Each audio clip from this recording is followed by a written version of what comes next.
What is going on, people? It is Friday, July 3rd, 2015, and it is time to vlog.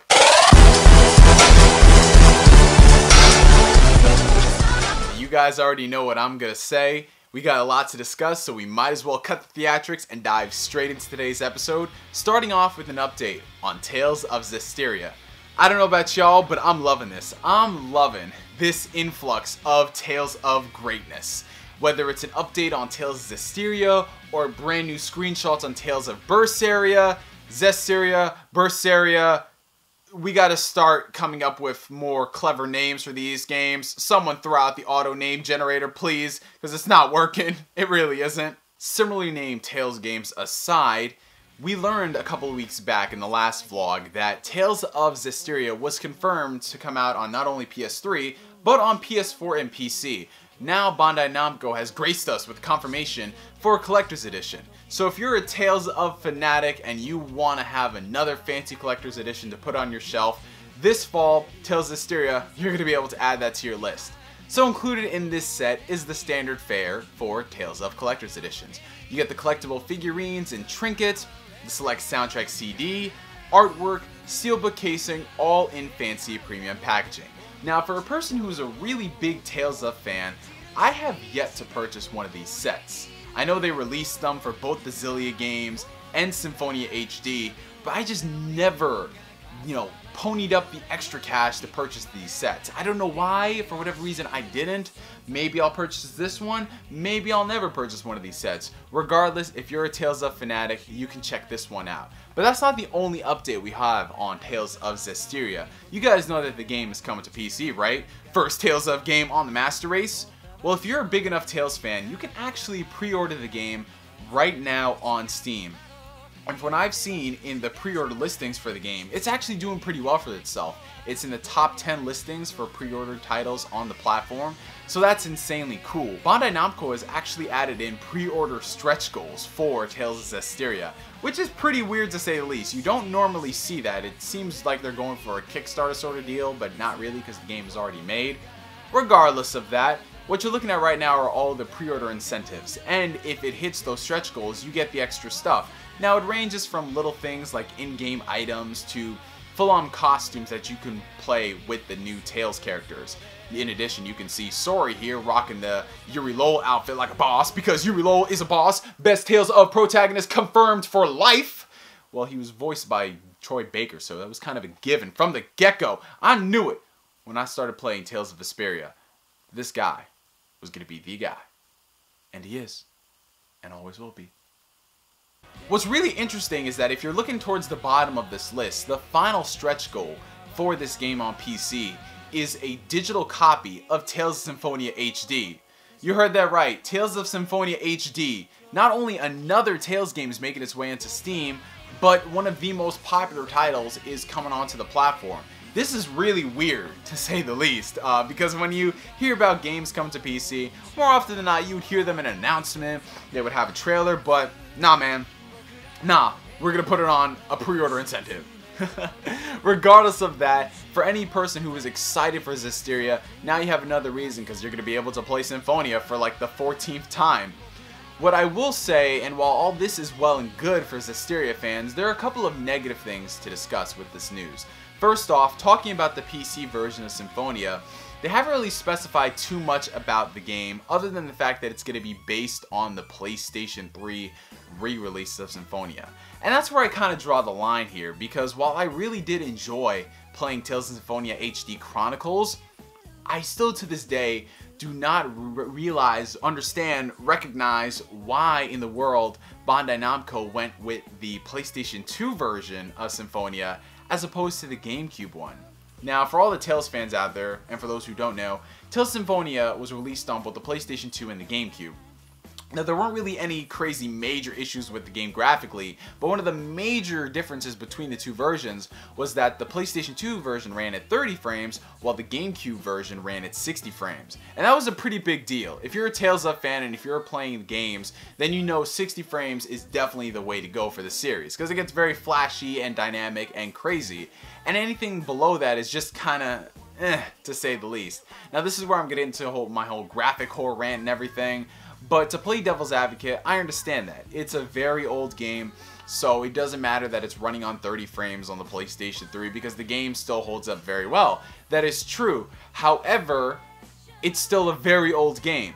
It's a very old game that they've had time to see which version is the superior version. And when bringing that over to a new system where they have all this power, why in the world are they locking it at 30 frames by using the inferior version? It just makes no sense. They could have gone the GameCube route and used that version and could have called it a day. That would have been awesome.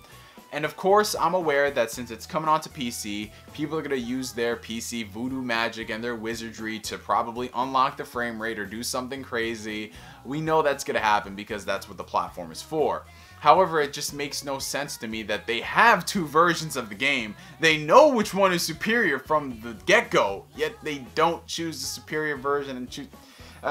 Moving right along, when ToZ Zestiria originally released in Japan, there was a fair bit of controversy surrounding Day 1 DLC. That's right, my friends. The Tales of series has succumbed to the Western influence of Day 1 DLC. There was a really big upset surrounding a major character of the game who was locked off with the paywall with downloadable content. And we were thinking that after all the outrage from the Japanese gamer, everybody being upset, that when they brought the game outside Japan, they would rectify that and they would just include that in the game regardless. However, our worst fears have been realized, my friends. That pre-order Day 1 DLC BS is back in full force. So for everybody who was hoping that they woke up and they realized that this was a problem, no, my friends. And to this day, it just never makes sense to me why they would go the route of doing that, especially for Day 1 DLC on a character who's integral to the story. Now, like I said, I have not played ToZ Zestiria like that, so I don't know exactly how integral she is. However, from what I've seen, she's pretty prominent to the point that, hey, you know, she's gonna be in this game. If you're advertising her in the trailers for the game before we even knew about the DLC, you shouldn't lock her behind a DLC paywall. That makes no sense. However, I do have to report that if you are purchasing ToZ Zestiria, this DLC is going to be available free for a limited time. So if you're buying the game, you get the DLC free if you download it. But those were all the updates for ToZ Zestiria, my friends. The game launches this fall outside Japan on PlayStation 3, PlayStation 4, and PC. So if you're a Tales fan, pre-order it at whatever retailer you want. Looking at the rest of the news that we have left to discuss, I pretty much think it's safe to dub this the Bandai Namco Fest. So moving straight into the next update, hey, are you a fan of Dragon Ball Z? Are you a fan of Nintendo handhelds? I'm pretty sure when you were a kid, you were always thinking to yourself right before you went to bed, man, I wish I could have a Dragon Ball Z branded Nintendo 3DS. But when you stopped yourself and realized that when we were kids, the 3DS didn't exist, so I kind of lost where I was going with this. Regardless, it's exactly where I was intending this thing to go. Bandai Namco has officially revealed a Nintendo 3DS bundle for the brand new Dragon Ball Z game, Dragon Ball Z Extreme Butoden. So this fall, if you're in the market for a new 3DS, might as well pick yourself up this brand new one. Included in this bundle is a pimped out Dragon Ball Z themed new Nintendo 3DS, complete with customizable faceplates, the game preloaded, and a digital voucher for a copy of Dragon Ball Z Super Butoden 2. That is insanely cool. If I was ever in the market for a brand new Nintendo 3DS, I would jump on this in a heartbeat. So I cannot wait for all the people who are interested in the 3DS, who have never owned a 3DS, and are fans of Dragon Ball, to pick this one up this fall in Oh, crap. It's exclusive to Europe. It's not coming to the US. But that's cool, that's cool. We have advanced with our technology. We have learned to import things across the sea. So we can still import this Oh, crap. Kinda can't because Nintendo and their region locking.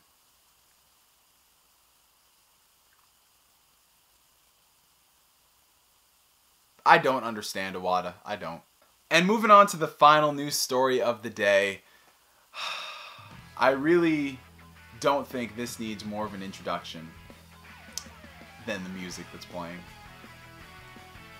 That's right, my friends. Digimon. Digimon Cyber Sleuth is indeed coming outside Japan.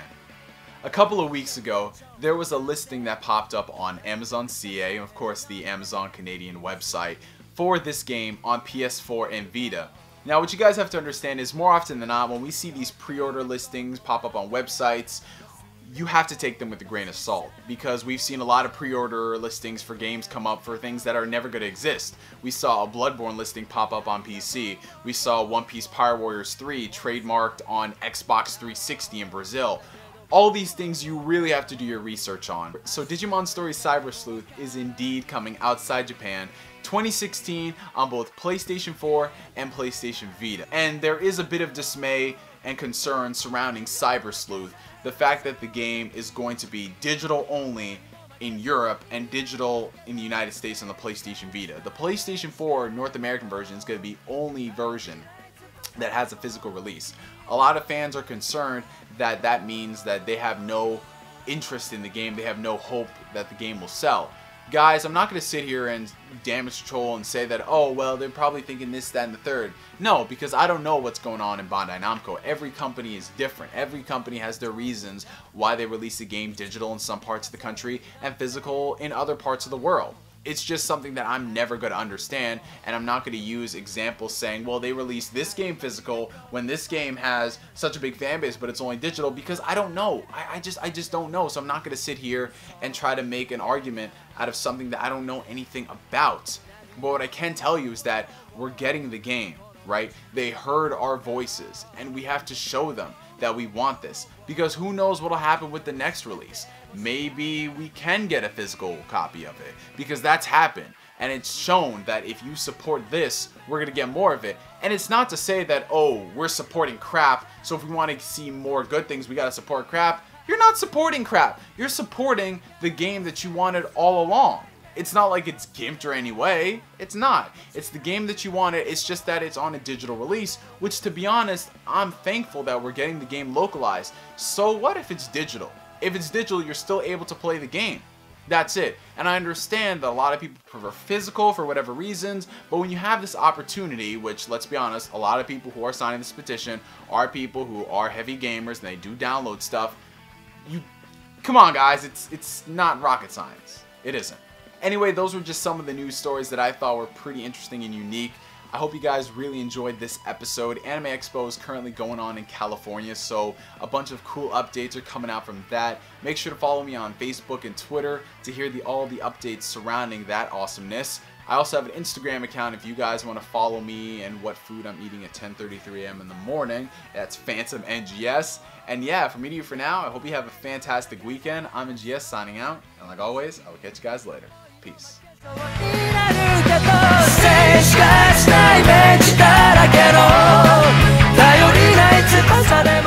There was actually a petition started to get Nintendo to cancel Metroid Prime Federation Force, and right after that there was a petition to get the petition to cancel